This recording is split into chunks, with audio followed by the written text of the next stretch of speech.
I am back. Peepo courage. Just gotta try our best and keep going. Definitely does not help the nerves, but here we are. I've done the only other time I did like a proper stream where I did solely ancient history. I did an ancient Greek lesson, and I was muted for an hour and didn't even realise. Tommy, hello. Hello everybody. I'm really sorry for the pings and anything like that. Twitch had an issue and then I had an issue. Oh, no. It's sad. So first drawing was just the sketch. Yes, we're going to make a really cool map. And then, if we've got some more time still, I'm going to do a bit of a 3D drawing of some of the buildings. Because what I want to do is make this, I can make it look cool. And then hopefully I can use it as a good reference to building it eventually. Tech issues, yeah, it happens. Tech is not reliable yet. Not the tech that most of us know, at least. There's always something, but I'm very, very grateful for anyone who stuck around regardless of the issues, and to the people who came into my Discord just to let me know. Thank you so much. Also, I got some follows today and didn't even see them. Sophobia, Mr. Falcon, and Grayly, thank you so much for the follows. If you're still here, thank you. Also, thank you. Yeah, I know, it's a bit of a bummer when internet isn't on our side. Ugh. It's annoying, but we have a fresh piece of paper. Well, it's this but turned around, you'll never know. And I'm gonna really, really do a cool sketch. Purple has the same issue, yeah, it's really disheartening.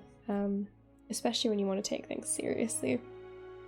For then internet issues to happen and stuff. First try, starting again, it's as if nothing ever happened. But I might just start off with the Parthenon and get like that ready on the page, and then we can see where we go from there. But yes, I don't know if you saw at age, but Acropolis, Acropo means extreme or top, which I can only kind of interpret as basically being above the city-state. Acropolis, polis being city-state, which makes some sense. Dearwood, good morning. I'm doing alright, thank you. I hope you're well. Welcome in. We're just starting off, so that is what we've got. Should we make the? What should we like do? Should we get some cool colours? Let's make it like old and get some like browns and some greys and some dark greens and stuff. Maybe not dark green, there's not really much greenery up there, I don't think. We're going to take it super, super slow and just do like a cool little sketch of the Acropolis while I kind of talking about some of the history. So, this is ancient Greece we're doing today. I was going to do ancient Rome, but we're going to do some ancient Greece because it's what I kind of know the most of. I'm absolutely not a professional. But feel free to ask any questions and I'll try my best to answer them if I have the knowledge. If not, we could do some research together and have a learn. It's always good to learn new things, and you can learn new things every day, so let's start off the year right. Let's make history. Cypher, good afternoon. Hope you're doing well today. Okay, so I'm going to start off with drawing a sketch of the Parthenon in pencil first, which is the main building that everyone knows about. Pretty much. If you know anything about the Acropolis or a little tiny bit of ancient Greece, you might know about the Acropolis. Obviously Athens was named what it is due to the fact that the patron god is Athena. Lenia, hello. It's nice to see you. Happy New Year. I hope you're doing well. You have questions about the columns you mentioned. Is that the caryatids, the ones shaped as women? Oh, Commander, thank you so much for gifting a sub to Cypher. Thank you. Is it 3 p.m? It is. It's just turned 3 here. Yes, classical Greece. We're talking 400 BC, what I'm like drawing right now. Because obviously, the Acropolis changed throughout the years, but I'm kind of talking about when Phidias was like building all the stuff that he initially planned. He was the first architect of the Acropolis, of the classical Acropolis that we know of. I don't really know that much about Mycenaean history yet, Tommy. Maybe I'll learn that next year. I don't know. As in there were statues of women, yes. So, I can turn the back of this, show you. It was kind of like, this was the top of them, and this is the roof here. This is going to be a very rough sketch, by the way. This is the bottom. And they had like a little bit on their heads like that, like a headpiece. This is their head. And they were like this, and they stood facing this way, outwards. And they were actually carrying a disc in one hand, and I think they were just bare hands on the other. But they're like this. There's a set of them, and they're all next to each other. There you go. They were wearing like the traditional chitons and everything that an ancient Greek woman would wear. Is Woody going to bed? Speaking of time, it's 2 a.m. Okay, good night, Woody. Take care. Thank you so much for sticking around. But basically, there's 2 translations. Hello, number 4. Welcome in. There's 2 translations of why they would be there. One of them is that they are a decorative piece. By the way, this is what we're talking about here is a set of columns that were shaped as women on this building here. And this is the Parthenon. And this is the whole Acropolis. So the 2 translations, the 2 kind of arguments is either that these were Athenian women that were looking towards the Parthenon, heading towards the procession, which is a yearly kind of festival to celebrate the birthday of Athena.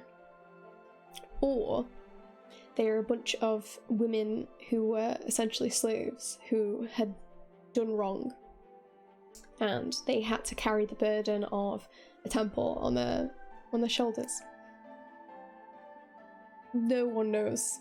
No one can specifically say what it is. We have obviously evidence to say both of them, but not really any like fixed evidence to say this is exactly what it is. So it's very interesting. So I think a lot of the Romans thought that it was the burden one rather than the women going towards the procession. But more modern scholarship thinks that it might just be that. That's because they were carrying a disc like this, which was shaped a bit like a bowl, which was typical of something you would hold towards the procession.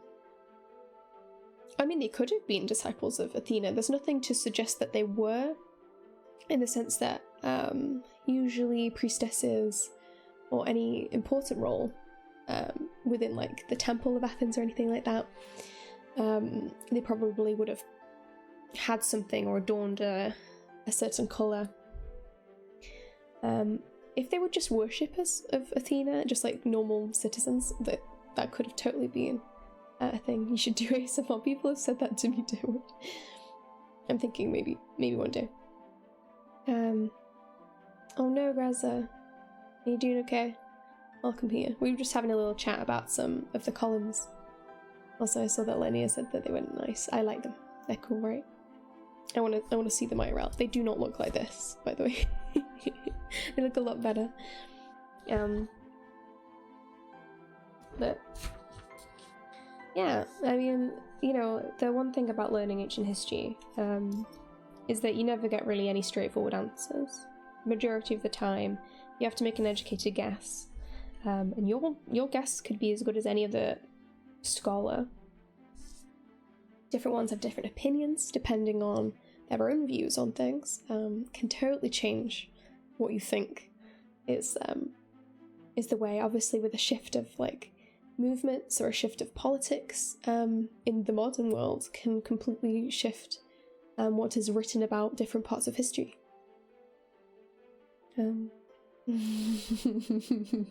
Yes, to make me look like I'm a really professional artist.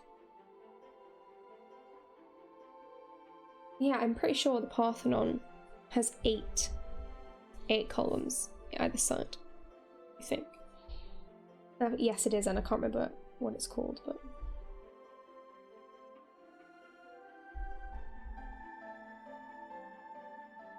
Turns out I can't spread them out evenly, but that's fine.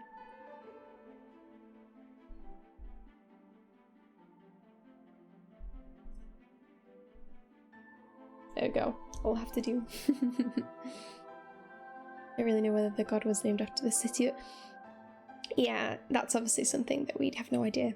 The only thing that we kind of know, which is what I'm going to come to with the Parthenon.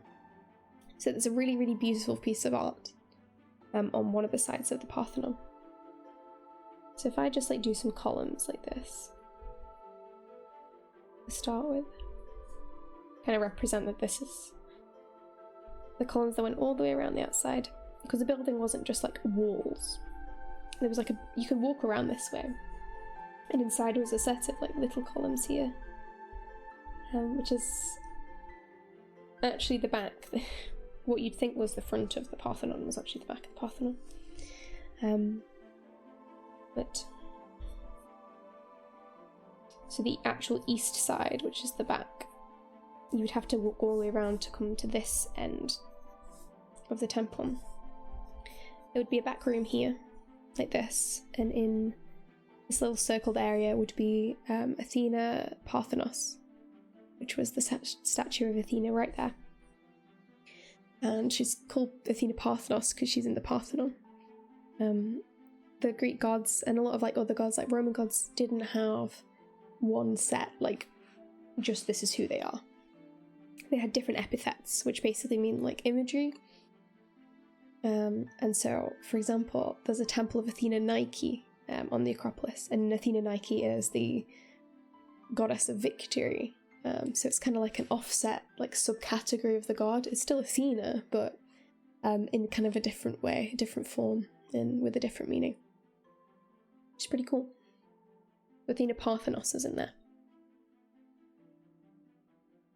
And actually, like, this is where it's kind of like everything like resides in here.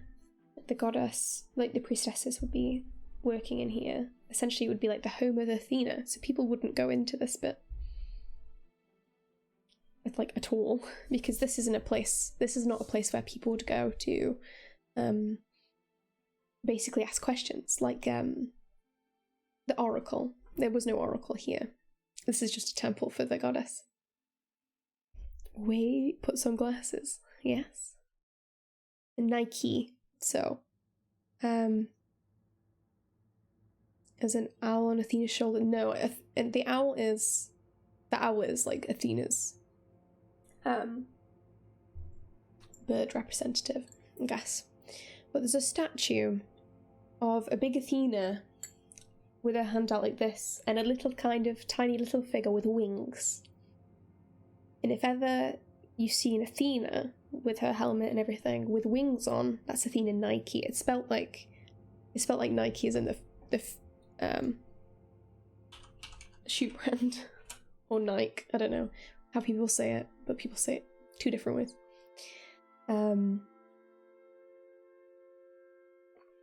So there's if you ever see the winged version, that's Athena Nike. So on the Parthenon, I don't know if you've ever seen. Let's turn this around. This is going to be like our back, like notes sketch. If you've ever seen like the front of a temple, it's a bit steep there. You'll see something like this, won't you? Like a triangle, and then you've got the columns like this in a rough sketch. And you'll actually have something about here as well, with some little patterns.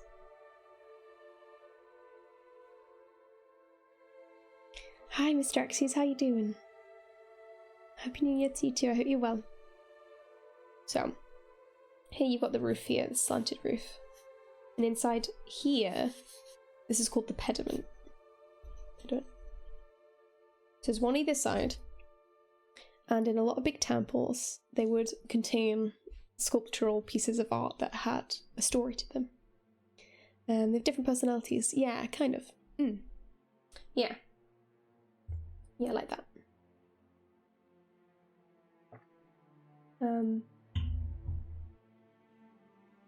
So, if we turn over here, this is the east side, and this is the west side. And on the east side here, this triangle of pediments actually shows the birth of Athena.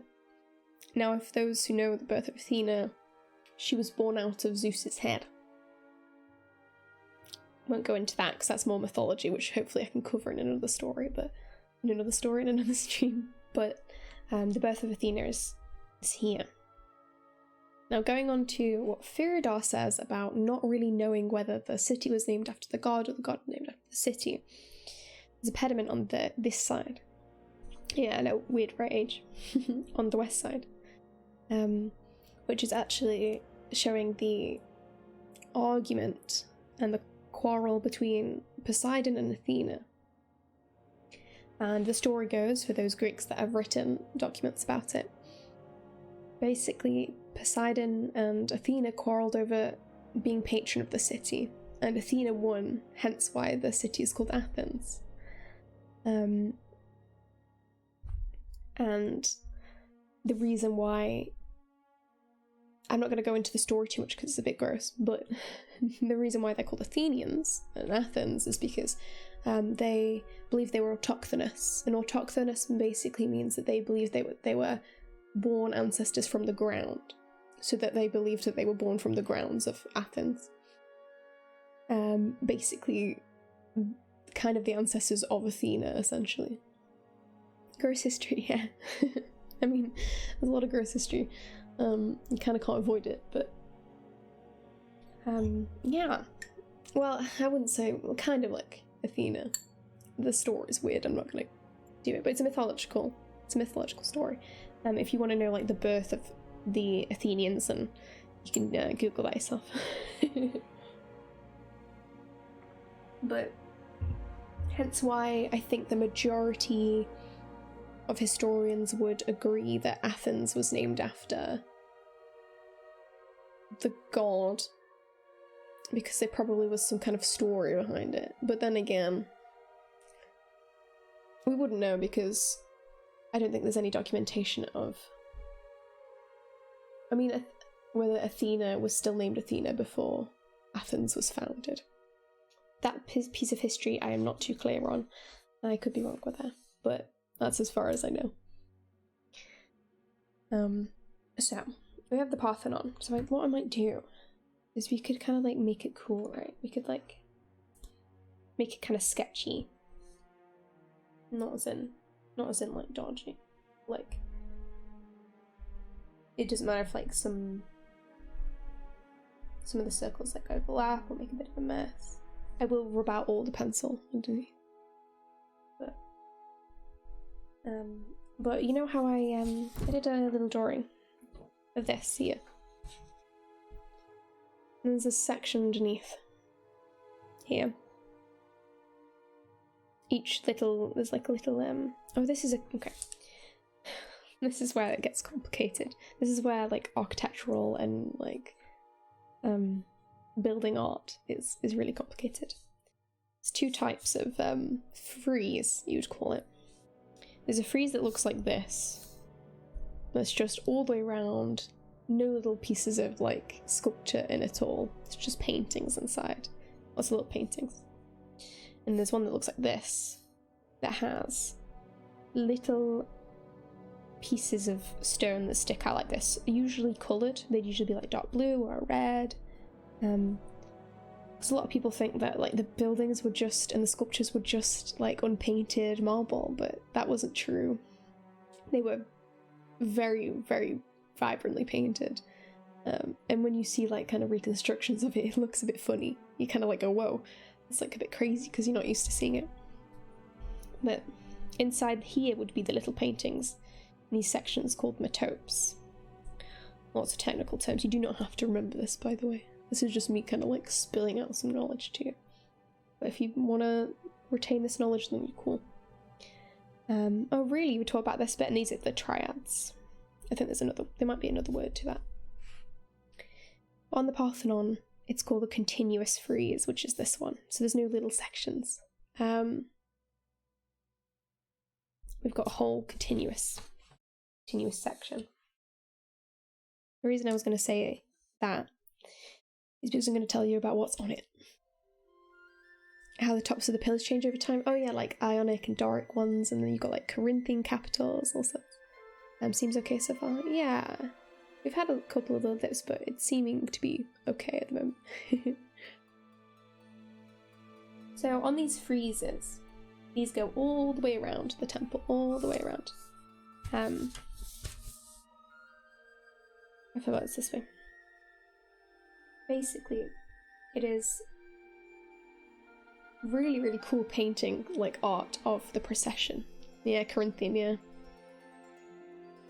Doric.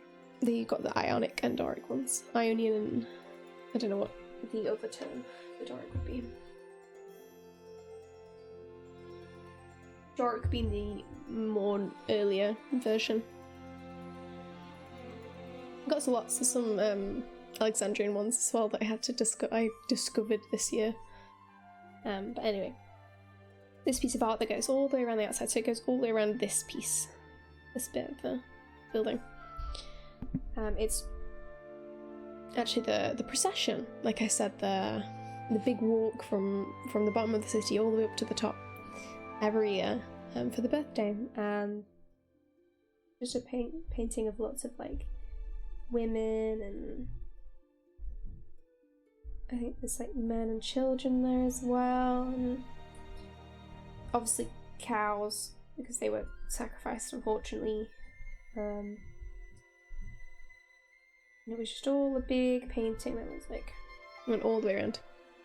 School knowledge coming into use. They lied. No, there's a lot of history and it's very complicated. But that's the reason why people think that the little caryatids that are there, those columns we mentioned earlier on a separate building, are kind of looking at the procession. If you were like standing there holding up the roof yourself and you looked, you would see you'd see one part of the procession where everyone's like walking towards the Acropolis. Why cows? There was different ones. And I'm pretty sure cows were seen as a bit more sacred, I think, as far as I'm concerned. There was kind of like a level of quality. So pigs and sheep would be part of it. I think goats might have been as well. I'm not sure whether it's dependent on the gods maybe, but I definitely know it's to do with like cows being like the most sacred, and they were kind of classed as kind of like semi-divine. They were close to that, especially when they like adorned them with headdresses and such.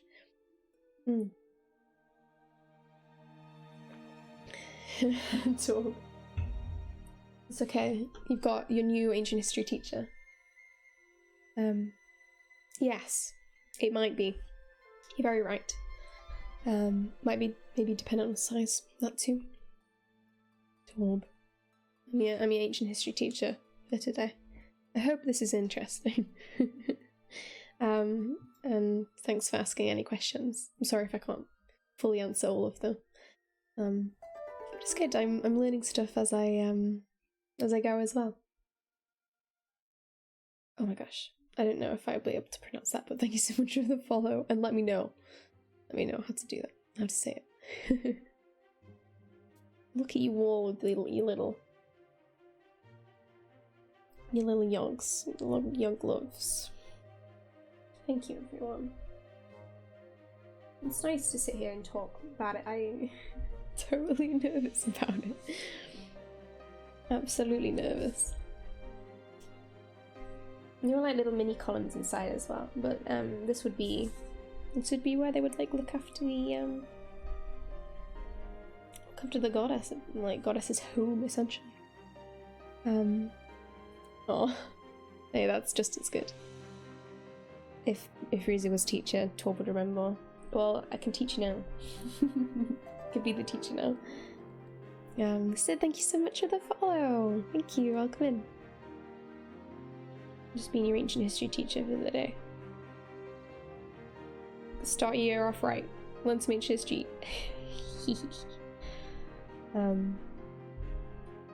There's a lot to go in, so I'm sorry if I've like absolutely bombarded you with information. At least we're taking a bit slower now. I'm not just like blabbering a ton. And there's no tests or anything, no assessments, so you don't have to remember any of this. Have you mentioned the scale of the buildings? I had to write it down. The scale of the building is huge. I had it down somewhere. Oh no, have I forgotten it? Where is it? It's because I used to have to know this off by heart because there was an exam that I had. It's the easiest exam I've ever taken in my life because it was basically like a map, and it was like draw the scale. It was like however tall and big these buildings were, and it was great because I could just remember the numbers and not have to deal with panicking about like, oh, I gotta write like meanings of things. It's great. It's really good. Let me do a Google. Because we'll have to do a scale, won't we?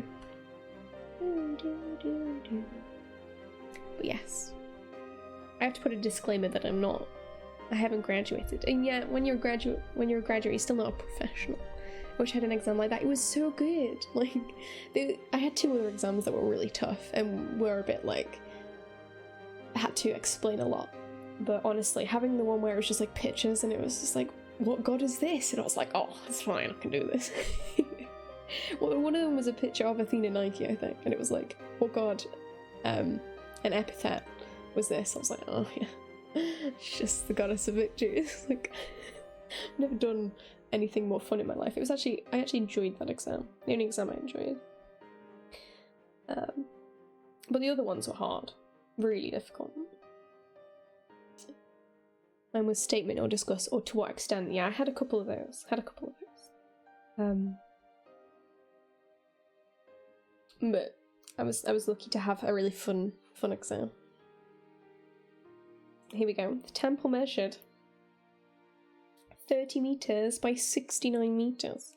Nice. Interesting. Let's write that down. I'm not gonna draw it to scale at all. But it might give us some help. Actually. It might give some help for when we build it. Nice, I know. For those who do play Minecraft, and for those who play on Purple server and have access to it, we will be building this at some point in the future, once I kind of just like get some ideas done. Yes, I know, nice, right? They made it on purpose, I'm sure. They knew that at some point it would become a good joke. So here we have the Parthenon. Shall we write it down? Let's label it.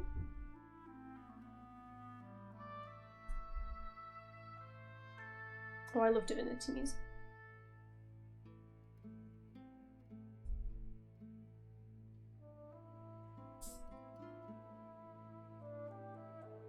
Was there 420 pillars inside? Oh, imagine, that'd be great. Yeah, we won't be getting the details. Like, for example, I'm not going to put the birth of Athena piece of art in there. It'll just be kind of like the outside, and then, you know, the walls around the inside and stuff like that. It'd be more about like the scale of like everything, the whole Acropolis kind of thing, rather than the in-detailed art. That would be great if you could do that, but on a blocky game it's a bit difficult, I think. Okay. I hope I'm not bombarding you with too much information. And boring information for that matter. We've got the Parthenon, which is the most famous building on the Acropolis, I think. I think most people would know if I asked them, or at least people who have some clue of the Acropolis. So, we have a building. Should we build the... Should we draw the Erechtheion, which is kind of like here? Weird name. Pretty sure the story of this building is it's a priestess who looked after a serpent who lived underneath the cracks in a hole in this building. And during the Persian Wars, the snake disappeared, and the priestess took that as a warning to say, you need to leave. You need to leave. So the priestess obviously informed everyone, and the whole city was evacuated, and they took refuge elsewhere. And that day, historically, this bit is the historical bit, where they did actually take refuge. That day, the Persians invaded and sieged the city with a huge force that they would never have been able to fend off, basically. Just due to one priestess and her missing serpent. It's intriguing, and obviously that story might not be... I mean, obviously the story was like a mythological one, in the sense that that's what the priestess thought. She goes, oh my god, it's a warning from the goddess. But whether that story was fully true, we will never know, but I like it. It's a cool story. Scale compared to the player character. Yeah. As someone who went to a lot of history lectures and slept in Acropolis is one of the best lessons I've attended. Really? Is that what you think? Oh my god. The snake was smart. Exactly. At least the snake got out. Well, the rest of the city did as well. Which is good. But we've got a building here. Kind of a weird shape. Absolutely in ruins now. But you can still see thank god, the caryatids still stand, most of them, as far as I'm concerned. And this is about here. There's a bit that sticks out here, which is where the caryatids are, which are those columns, those women columns that we talked about earlier. Plot twist: this snake was actually a priestess. We will never know. I love learning about all like the mythological stories behind like reasons for war, or reasons for like certain things that happened. Like I will have to do a one on Delphi, because Delphi's where the big oracle, the main oracle of Greece, like resided, and where everyone went to get there to ask questions. And there's some really good, interesting stories of the priestess telling a certain city to gift some of its gold to the gods, and they didn't, and something happened. It was like a natural disaster, and obviously they all linked it together, and it's just weirdly timed like things, and it's like makes you think. It's like, whoa, okay, that's a bit weird. The role of the snake, especially when compared. Yeah, there is that kind of crossover and stuff, isn't there?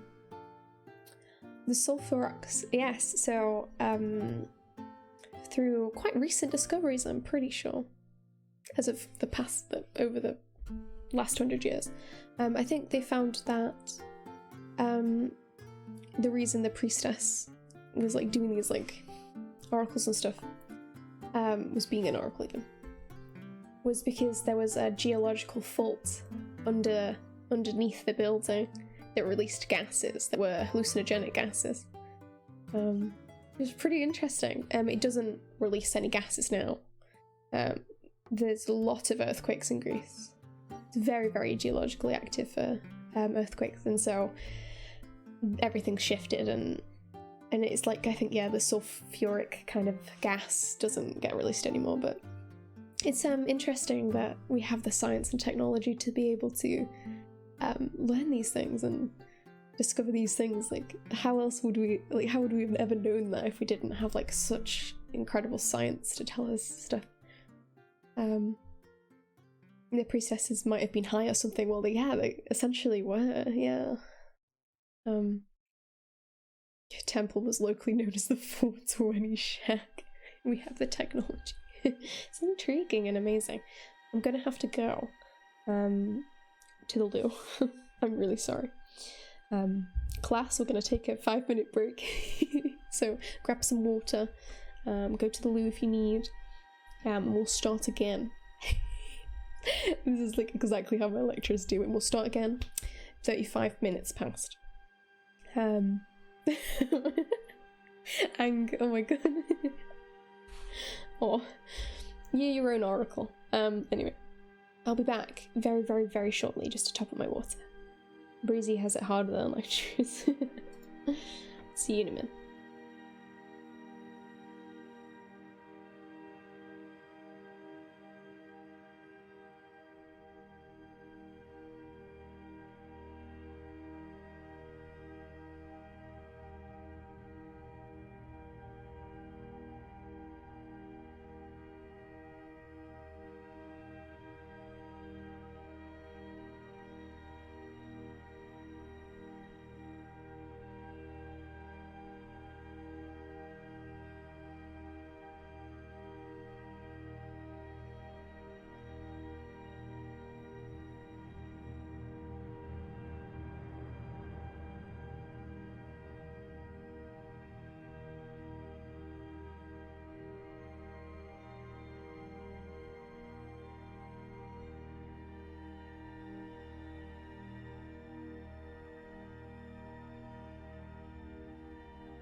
hello again, everybody. Class restarts now. Get back in your seats and get prepared to learn more about the Erechtheion. Oh, okay. Welcome in for the first time. Happy New Year, you. It's nice to see you, Kay. I hope you're doing well. Can't believe you're late to my class. How dare you? Oh, it's nice to see you, Kay. Thank you, everyone. Thank you. So, on to this next building here. And then there's a little bit here that sticks out, so I'm going to draw a little building here.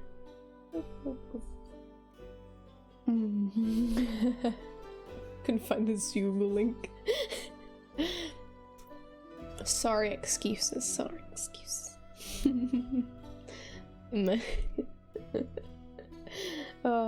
Also Greza, bless you. It's nice to get like response back. I had a thought, I was like, really? And I was like, oh yeah, thinking about it. Lecturers would sit and ask a question and we'd all be like, you know, the kind of awkward look away. Don't make eye contact with me, please. I mean, it's nice to get a response and get questions, and I've definitely learnt to not be like really like, oh no, people are gonna think I'm like stupid if I don't know the answer. At the end of the day, you can't know everything. Just wiggle the internet a bit. Not gonna pass things now. So, with a little bit of sketching, I'm going to explain the Erechtheion. The Erechtheion was built and destroyed and then rebuilt and then destroyed. So we don't really know the exact layout of it, unfortunately.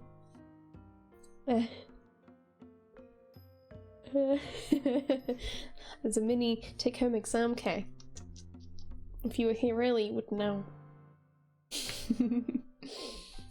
Front benches, I mean. Oh, you are like my little online class.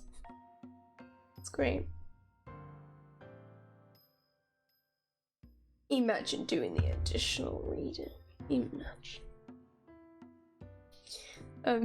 So the Erechtheion actually held another statue of Athena. Another one, if there isn't enough already. And this held and housed Athena Polias, which is like Athenapolis, essentially. Athena of the city-state. Kind of the representative of the city was housed here. Aw, Tom. Yeah, it's cool. Yeah. Well, I guess I'm kind of doing it now, in a weird way. You can troll them when you're teaching. Oh my god. Yeah. I'm just doing like a more casual version for those interested. But yes, you can just absolutely just like troll everyone. It's great.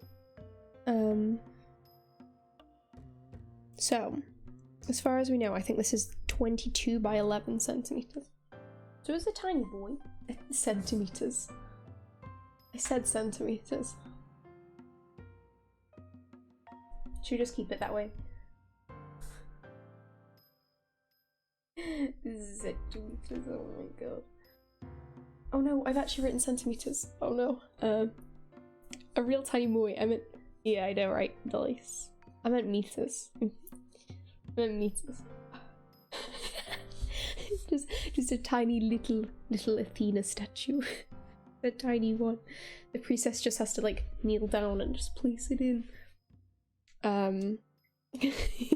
Greza. So this housed the boy. So this was the building I'm drawing here is the one we know from the Peace of Nikias, which is within the Peloponnesian War, which is a whole other thing I did a module on this month, which was really, really cool. Especially because I really enjoy learning about I guess the complications and why war starts. I hate war, obviously, but it's intriguing to know the decisions that were made and why things were made. and stuff like that. So I had to do a whole really, really kind of interesting essay on whether the Athenians actually wanted this war, and whether they persisted with it because they wanted to gain more control and power. My answer at the end was pretty much no. No, they didn't. They were already in control of a lot of Greece at that point, to the point that we now call it the Athenian Empire, which is...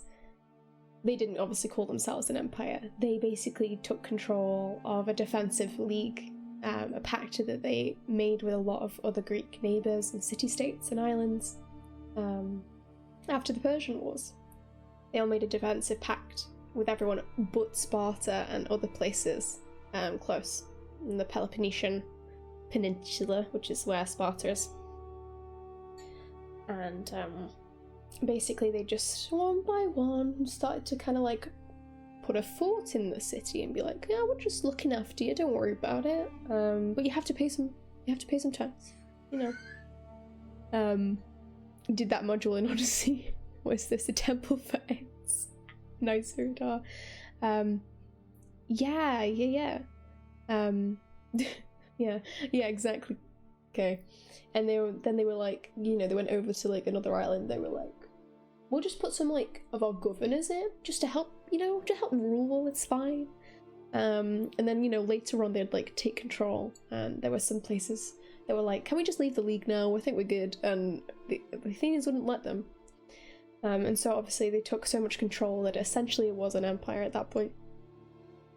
So I pretty much believe that they had so much power and control that there wasn't any point for them to have a war. It would have been a complete waste of time, and it was. They lost to the Spartans. Persia gonna whoop you, yeah. So it's a very interesting piece. It took me forever to write, but learning about it was pretty cool. Because I didn't really know too much in detail, so I guess I know now, and that's good. So, back onto this. The reason I brought this up is because this was reconstructed and never finished during the Peace of Nikias, which was a very short amount of time. Unfortunately, this peace did not last long at all, and war resumed pretty much straight after. But Athens and Sparta were like, we've lost so much, should we just make a peaceful pact? Everyone else was like, what the hell? What's going on? But Athens was like, yeah, sure.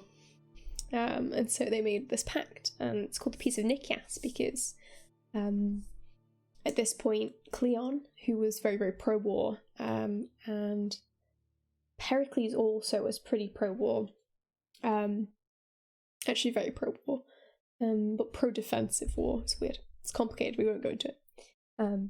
But they weren't in rule anymore. And so Nicias comes in, who's a politician who is pretty old, and for personal reasons he wanted war to stop because he had power in other places. He had estates in like elsewhere that he was losing money from, so he wanted peace, and so he set out this treaty. It didn't last. Peace of Nicias, yes. Oh right, it's called the Peloponnesian War. That's the one. Hey, it's okay, to be learning. But it's called the Peloponnesian War. The Peloponnese is like an area of should we draw a map? A rough map. Let's draw them up here in this section. This is going to be our little map here. It's a little map. We have a bit of a stretch here and a bit of a thing here, and then it comes out here, kind of this, and then it comes around. This big island there. Athens is about there in this very rough map. And Sparta is about there. Oh my god, it's getting a bit dark. Carp, hello. How you doing, Carp? It's nice to see you. Love you too. And the whole of this peninsula here that's connected by this tiny little bit is called the Peloponnese. This whole section. So this section about here is called Attica, which is Athens resides in Attica. It's kind of like provinces in a sense. Anyway. Cop and K turning up at the last minute, sneaking in through the back door, pushing themselves into the top row. I know, I can see it. So I'm pretty sure this might be where the serpent story is from. I think there was a hole in like this area here where the serpent resided. Who knows if there was really a snake that lived there? No idea. Probably not. Probably not. But it's cool. Went into the wrong guy. He peers in to just be like, love, and leaves. Love you, Cop. Okay, so let's give this the name that it's called. It's a really weird spelling. Different spellings, of course, depending on the Latinized or the Greek version of the spelling. There's tons, or a modern American interpretation of the spelling. There's lots of different ways, and none of them are essentially wrong, of course. But you do as you please. You spell it however you want, as long as you keep it consistent, though, students. As long as you keep it consistent. Hello, Tofin and Lime. Hello, both of you. I hope you're well. It's nice to see you, friends.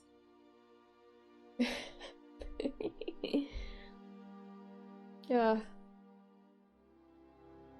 So we have the Erection, which houses Athenopolis. So, you know, you'd think that these places might have a bit more reason, a bit more function to them, a bit more of a, you know, the pretty big buildings on top of a cool hill, you know, made in the most glorious way possible. Well, they just had a lot of money, so they just decided, yo, let's just make this fancy, essentially. Obviously it's to the gods, and so the more showy it is, the kind of more you're dedicating to them, the more that they'll like you, and usually you have them on your side. So it makes sense that in a way that they built these really fantastical buildings. Obviously there was a lot of uproar in the city. There was a lot of people that were like, why are you spending so much money on this? And this is Pericles, by the way, who funded a lot of this. Throughout 400s BC, there was buildings before, by the way. There were buildings before on the Acropolis. There's like an early temple of Athena that was about here, very small, and other things, but they were destroyed, especially after like the Persian invasions and stuff. Happy New Year, Lime. It's nice to see you. But obviously, like Pericles wanted to really just build like huge things, and he did a lot of reforms, and there were a lot of good things that he did, I think. A lot of buildings that he restored, and he funded a lot, but like public buildings. But there's a hell of a lot of other things he did too. Okay. Jo-chan, thank you so much for the follow. Welcome in. So where should we start next? Shall I just quickly draw like the altar of Athena?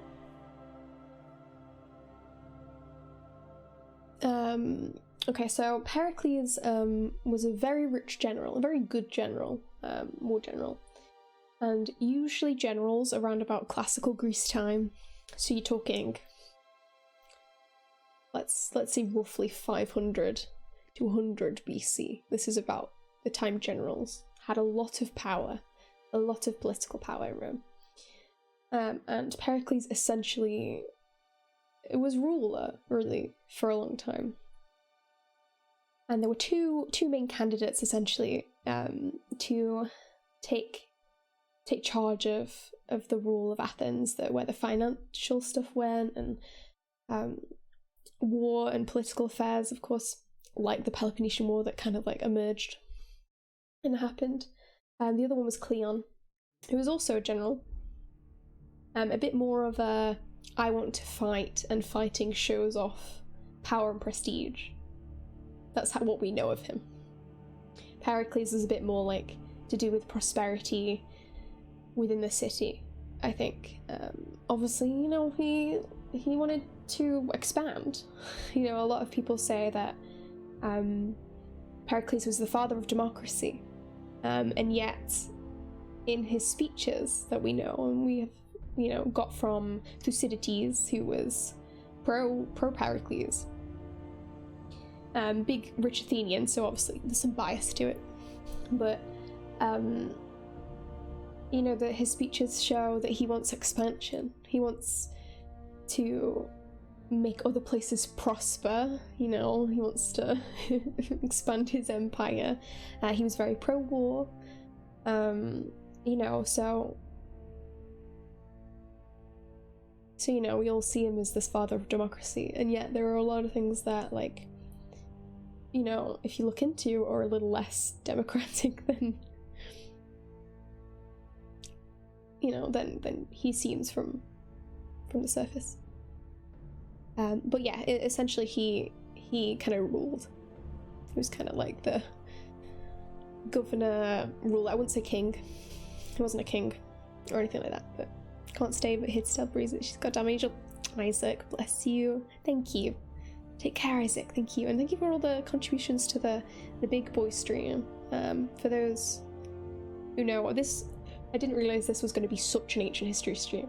I kind of thought I was going to draw some things and then talk about a little bit. And I was like so nervous coming in. I was like, I've said this many times, but I was like, oh my god, I don't remember a lot of information. Like, off the top of my head, I couldn't think of anything to say. And yet here I am blabbering on. Like, stuff has come to me.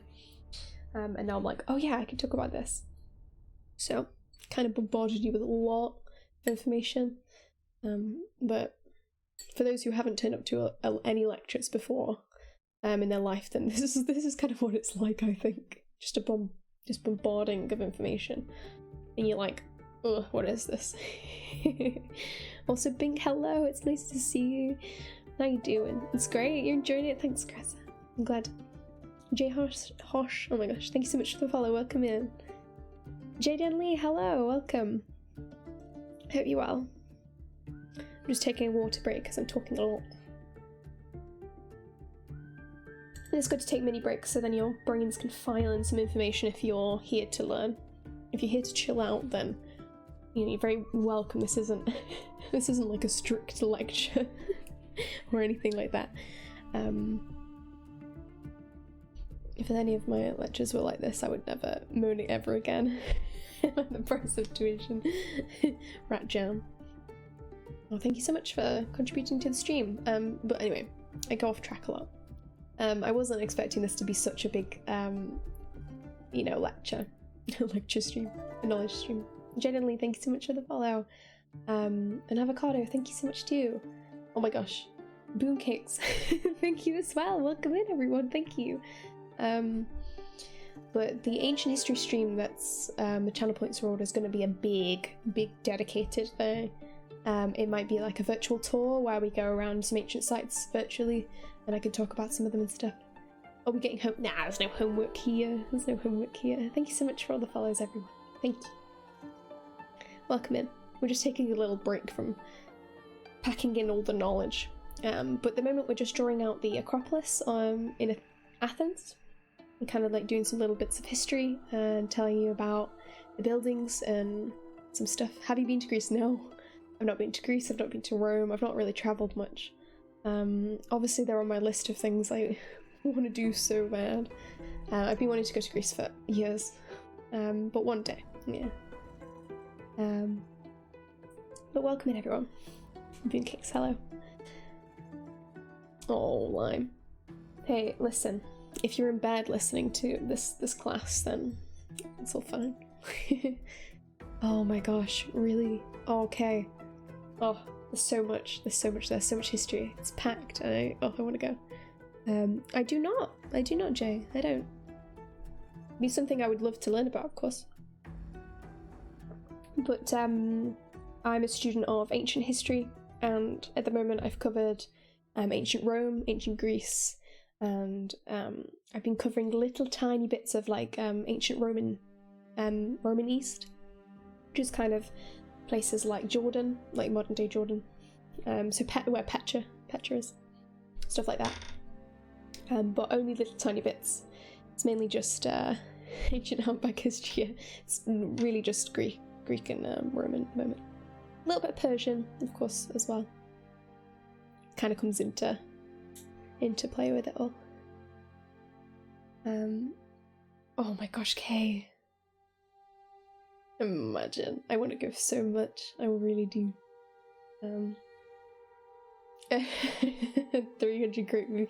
It's great. My lecturers, some of my lecturers really love 300, some of my lecturers really hate 300, and literally clip it and make memes out of it, and basically show it to us and be like, this is terrible, so learn from it. It's great. It's really great. Okay, I want to go. If ever I organise it, can I ask you where to visit and where you've gone, so I can I can go visit them too.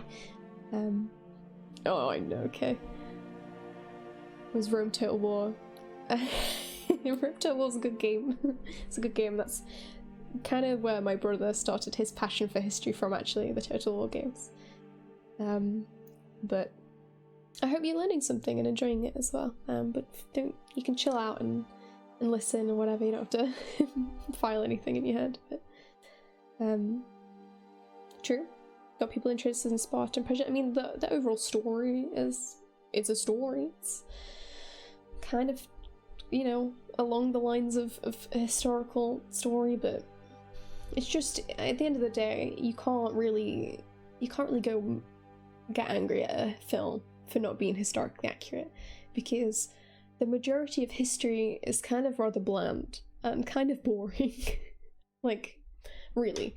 And so movies exaggerate things and put fictional parts into it to make it interesting and engaging for someone to watch.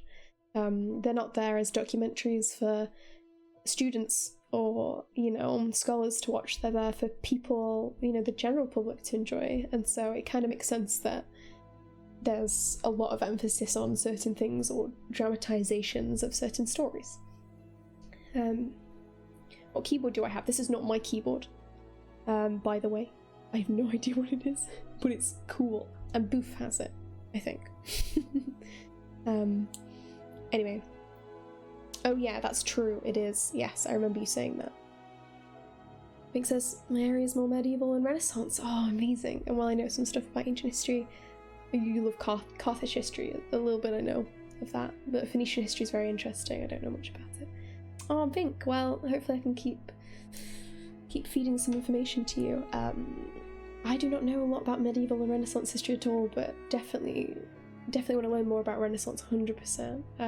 Especially because I have to look at a lot of Renaissance art, because we're obsessed with classical Greece and such. So I want to learn way more about it and how to analyse that kind of stuff. And medieval, I would like to learn more about too. What do you call that if not Asian history? I have no idea. Oh, there you go. It's a Corsair, however you say that. It's cool. I like it. It's nice, but this is not what I have. I have kind of a rubbish keyboard that I got for free. Anyway, let's get on to the proper layer, which I like saying because it kind of sounds fancy and a bit posh. Proper layer is a gateway, by the way.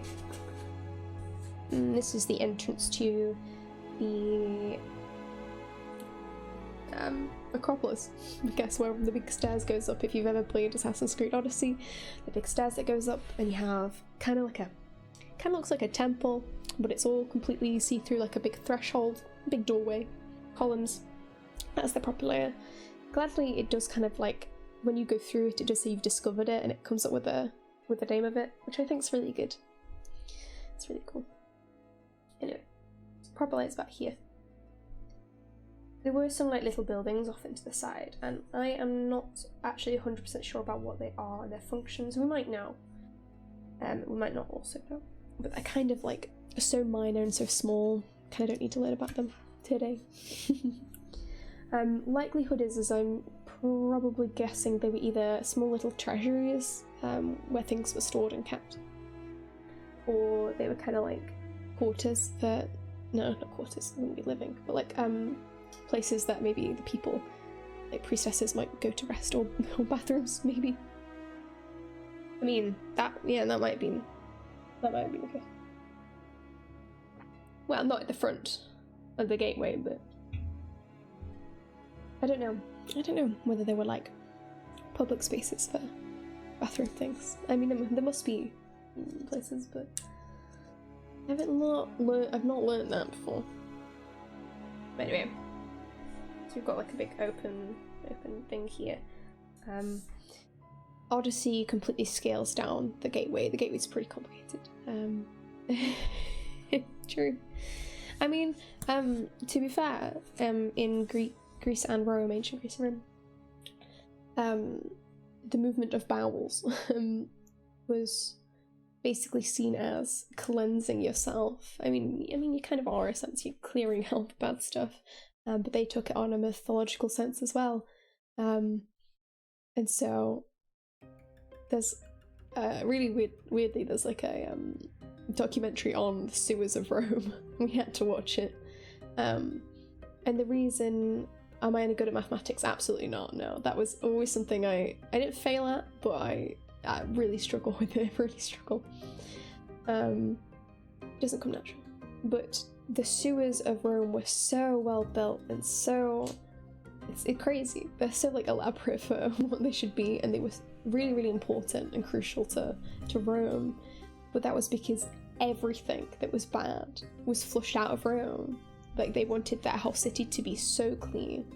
They wanted to be clean in an actual cleanliness, hygienic sense, but also in a mythological, religious sense. And so releasing, going to the loo was flushing out any bad that you've done. And so they wanted it out of the city as much as possible. So that could have been the same for Greeks in that sense. So it was all fascinating.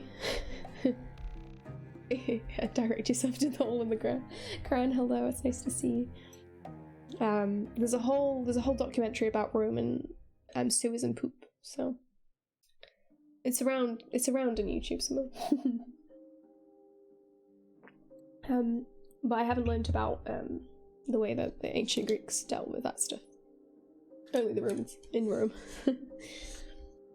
But anyway, so we have some nice Skyrim music to chill out to while we discover some things. So there's like a lot of columns here. So we're just gonna do little dots, I guess, for now. And then there's like a lot of stairways, so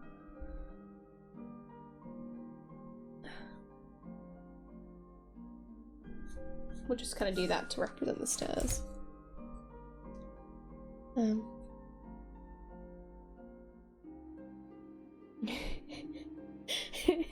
This side, oh my gosh, there's a lot of things off the side of the Acropolis. There's a lot of buildings around, so it might not be too great.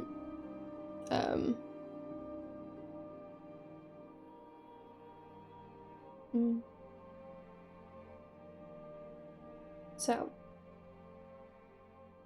we give this a label so we know what it is. Let's put it up here. Acropolis, which is the gateway into the sacred space. So there is a wall that goes around, walling off a sacred ground with a physical actual wall of stone or whatever, or it could be a grove of trees. They do that in Olympia. That's on the Peloponnese. Getting back our little tiny map. A little silly map of things here. This being where Athens is in Greece, and this being where Sparta is, and this being the Peloponnese, that peninsula. Olympia's about there, and yes, it was where the Olympics first happened and was formed. But it was also a big sacred site for Zeus. There's a Temple of Zeus there. I'll have to draw a plan of Olympia if people are interested. It's kind of cool. But some part of it was covered with groves, so that was their kind of like boundary, sacred boundary.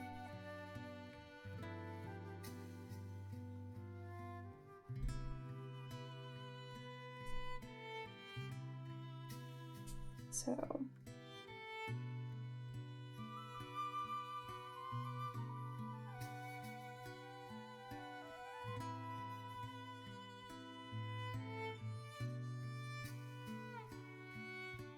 I have to make sure I spell this right. It's hard sometimes to forget spelling of it. Okay, populate. There we go. Oh really, where at? Where at you? You sleeped. If a gentle voice, hello Ruby. Hope you can rest up, I guess, friend. Take care of yourself. I have not played Hades, no. I've not. It's been recommended to me quite a few times. I know what it is, but I have never played it, no. I haven't got it.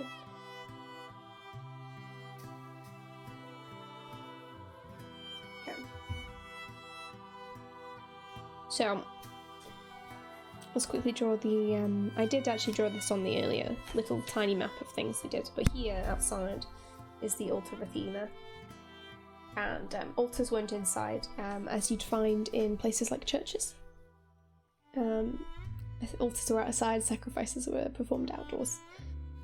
Any religious practice in ancient Greek, ancient Rome, or in the ancient times, if it was practiced indoors, it was known as a mystery cult. That's what we call mystery cults now.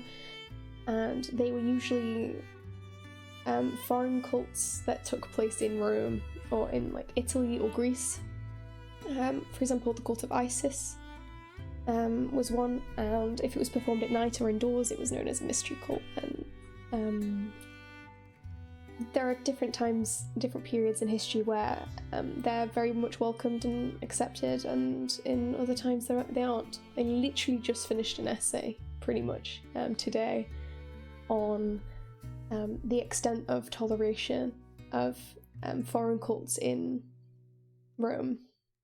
And it's very interesting because it's forever changing and forever basically down to personal views whether the Roman religious system accepted foreign cults into their worship and harmoniously were allowed to be side by side or worshipped inside Rome.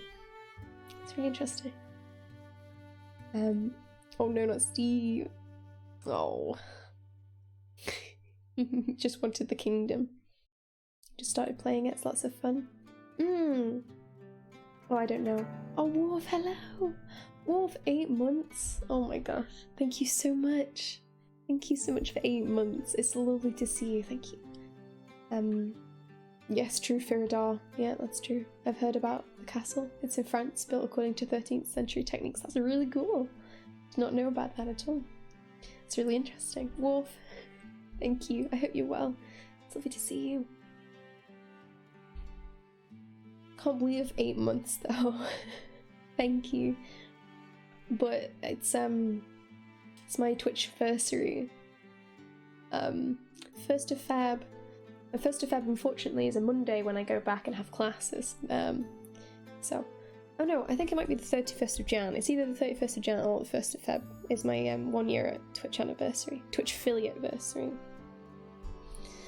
So you bet you'll be doing a fun party stream.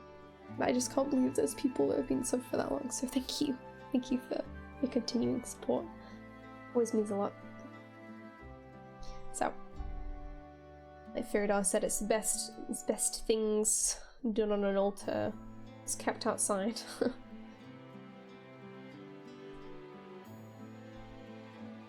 But the only time that classical and Hellenistic Athenians, I think as well, yes, any time ancient historical Greeks ate meat was during processions and stuff after sacrifices. Otherwise, their diet was usually just consisted of bread and olives.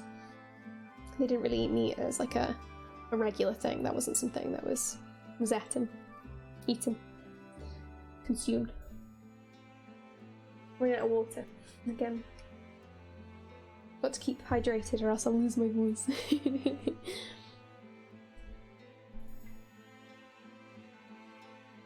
But I hope everyone's finding this interesting, or at least gaining some kind of like knowledge that they might be interested in. I would say please feel free to ask questions and I'll try and answer them as best I can. If you find that you have a question and don't want to like say it, but you're interested in general, I do have a Discord channel called Ancient History. You're more than welcome to join and ask some questions in there. And we can have a chat in there. Someone else might know some knowledge too and can share some, which would be cool.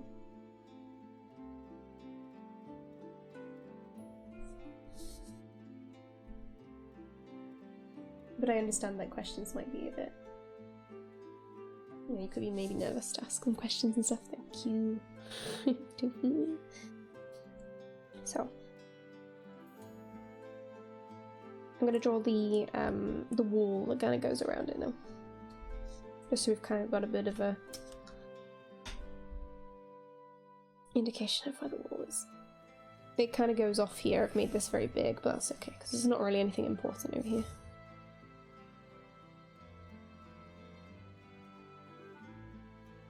For those who are new, as a disclaimer, this stream is a bit different than some that I've done before. Although this is still kind of like, the theme is, we still try and keep everything like super positive and chill. I mainly do mindfulness stuff. So that includes crafts, arts, and maybe some game stuff in the future, but all like super chill stuff. And even like my ancient history streams will be a bit more chatty, a bit more active, of course.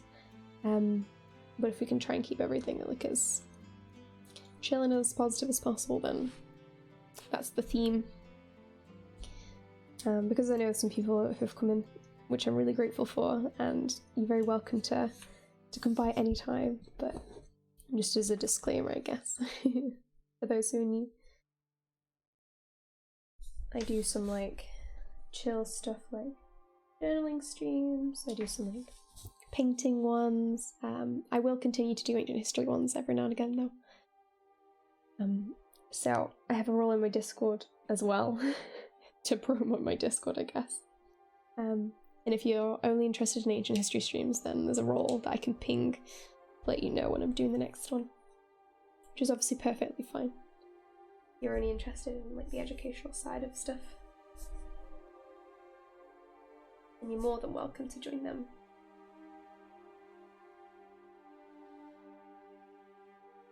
And it goes like this, and off this way. The Acropolis. It's getting dark now, so I might have to call it soon.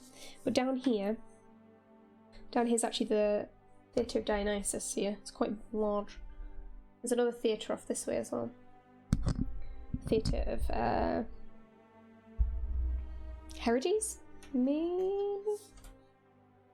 I might have to actually have a little look at that.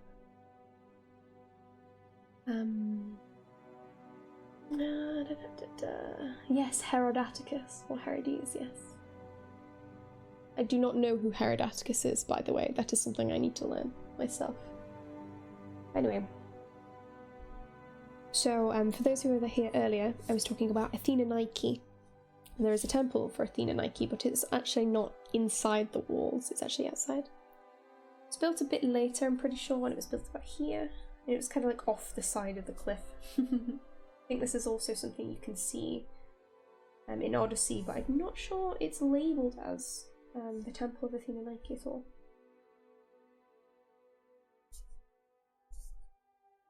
But for those who weren't here before, the Temple of Athena Nike is an epithet of Athena. Basically, Athena, the goddess of victory, essentially. It's like a subcategory of her, kind of like a different person, but the same. It's confusing. It's confusing to explain, I think, really. I'm just going to put Nike here. Not the shoe. Not the shoe brand. But this is what we have. There are more things to this. For example, the statue in there. There's also the statue here of Athena Promachos, which is huge. And to go into that, this and this statue, a lot of information will tell you that it is basic information, or I don't know, Wikipedia might tell you. Depends who wrote it. But people say that it's made of ivory and gold, and it is, but it's only plated with ivory and gold. A lot of the time the Athenians wrote that they've made this whole statue of gold, and people were convinced. But obviously we know from the way it's like corroded and eroded away, and sometime in history we probably chopped it in half, unfortunately. But it's actually got wood inside in the middle, and it's just plated with gold and ivory. Just kind of interesting. But I'm going to leave it there because it's late and I want some food soon because I get very hungry very quick. I'm going to end up losing my voice because I've talked a lot. But it has been very, very good. Let me just get my thing. I wonder if other aspects. So what I'm going to do is I'm going to chill out, and if you've got anything else to say or any questions, let me know and we'll discuss them for the next 5 or so minutes before I go off. But we've learned a lot, and I really hope that yes, even teachers need breaks is true. It's true. Gosh. Oh, thank you, Greza. I'll continue to do more of these. And I'm going, before I completely end, I'll explain the reason behind this as well. I wonder if the other aspects of Athena had their own places to keep the queues down at the main temple. Maybe. I mean, I know having temples for epithets, that was important for them. They were essentially like other versions, like other personalities of the gods that had their own embodiment. Oh, thank you so much. Thank you, everyone, for all the lovely words. So I think it was probably mainly more about the importance of that. I can't remember. There is a reason why the temple of Athena Nike is built outside, but I can't recall it off the top of my head. Oh, Wolf, thank you. Bless you. But I think you could always go up to the Acropolis, but there was never really much reason to, other than the grand procession, or any procession each year, which was Athena's birthday, and the whole city would move up to the Acropolis. So at that point there would be no point in having separate things to keep queues down, because everyone would be flocking there, like everyone. And when we talk about cities in ancient Greek scale, they are like some very small towns. This is like barely thousands of people, like 3,000 people, like with some cities in Greece. And obviously we see cities now, and there's some cities with millions of people in there. And a big city, Athens was a huge city, and I'm pretty sure at some point it had like 3,000 people in it, and that was a lot of people. So the scale is a lot different than what we're used to in our modern world. But I'm very grateful for everybody. Thank you so much for all the followers, for all the new people that came in. I will be doing more of these, so if you're interested, then do pop into my Discord, or follow me on Twitter and Instagram, where I'll be posting when my streams are. So if you are interested in only the ancient history part, then I have a role specifically, so you can get pinged for that, and you can ignore everything else. If you're interested in all the mindful stuff that I do and other crafts, then you're more than welcome to join in. Was Rome supposed to be the first city with 1 million people in it? I do not know that. I don't know, but maybe. I mean, I know it was very cramped. I know that for a fact.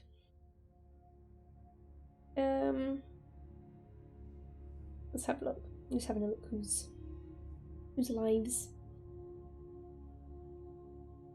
Bryony. Pet Cause is doing a super chill Warhammer stream, painting stream. That's cool. Oh really? You've heard that? Oh my gosh, I'm never going to be able to pronounce that because I'm silly and a bit of a papega, but thank you so much for following. So, oh, I'm on 1% on my phone, oh my gosh. Thank you so much, everyone. It's been a real nice thing to teach some history. I've been super nervous about it, but I'm really thankful for those who had interest in it. There'll definitely be more. Basically, this is the plan. I'm getting kind of like a bit of a sketch done ready for a Minecraft stream where basically I'm gonna try and build these, which would be quite fun on Purple stream. That might come a bit later on, but watch out for those. Me and Purple have kind of been sorting some stuff out and having a chat, so we'll probably discuss some more. And if you're a follower of Purple, who's really great by the way, you'll probably see some information about it as well.